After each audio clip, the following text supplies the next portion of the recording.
Time and tide wait for none. সময়ের মূল্য বুঝে যারা করেছিল কাজ তারা আজ স্মরণীয় জগতের মাঝ।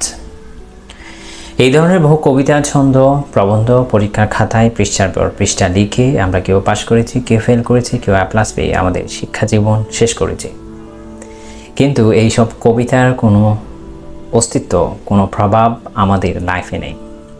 আমরা যখন বলি যে 2 মিনিট পর আসবো, সেটি হয়ে যায় 20 মিনিট। কেউ যখন বলে 5 মিনিট পর আসছি, সেটি হয়ে যায় আধ ঘন্টা, 1 ঘন্টা, ব্যক্তি বিবেচনায় 2 ঘন্টা বা 2 দিনও হতে পারে। রাজনৈতিক, সামাজিক, ধর্মীয় যে সংগঠন হোক, টাইম বরাবর কোনো সংগঠন কখনো কোনো প্রোগ্রাম শুরু করতে পারেনি। টাইম বরাবর শুরু করতে পারেনি, শেষও করতে পারেনি। 10টার প্রোগ্রাম শুরু হয় 11টায়, 12টায়। সংগঠন বিবেচনায় সেটি হয়ে যায় 2টায়। বাঙালির যে টাইম সেন্স, সেটি নিয়ে নতুন করে বলার কিছু নেই। কিন্তু আমরা যখন বলি যে কেউ একজন 60 বছর হায়াত পেয়েছে, সে কি আসলে 60 বছর হায়াত পেয়েছে? তার হায়াতকে আমরা ব্যাখ্যা করার চেষ্টা করব। ধরেন আমরা যখন বলি 24 ঘন্টা, 24 ঘন্টার মধ্যে আমরা কতক্ষণ কাজ করতে পারি বা কতক্ষণ আমরা ঘুমাই? 24 ঘন্টার মধ্যে অ্যাভারেজ একটা মানুষ 8 ঘন্টা ঘুমায়, 8 ঘন্টা কাজ করে, আর বাকি 8 ঘন্টা কর্মের প্রস্তুতি, অর্থাৎ 3 বেলা খাওয়া, 2 বেলা নাস্তা, নামাজ পড়া, গোসল করা, কাপড় চোপড় ধোয়া, রুম রেডি করা, রুম পরিষ্কার রাখা, বাজার করা, কর্মের জন্য প্রস্তুতি নেওয়া, মানে কাজের জন্য বের হওয়া, আসা যাওয়া, গাড়িতে চড়া, ইত্যাদি ইত্যাদি। এগুলো তো হচ্ছে 8 ঘন্টা চলে যায়। তার মেইন বেসিক যে কাজ, সেখানে থাকে 8 ঘন্টা, অর্থাৎ 3 ভাগে বিভক্ত 24 ঘন্টা।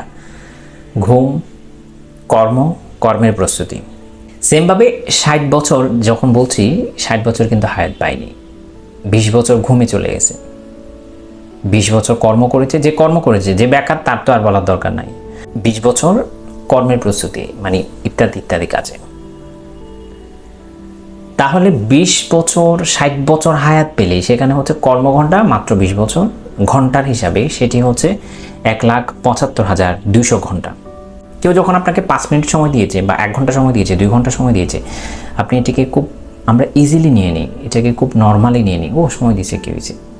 না রে ভাই, যদি আপনার সময় জ্ঞান থেকে থাকে বা ওর কাছেও যদি সময়ের মূল্য থেকে থাকে, তাহলে তার হায়াতের একটা অংশ সে আপনাকে দিয়ে দিয়েছে, জিন্দেগির একটা অংশ আপনাকে দিয়ে দিয়েছে, আয়ুর একটা অংশ আপনাকে দিয়ে দিয়েছে। সেটিকে সেভাবে মূল্যায়ন করতে হবে।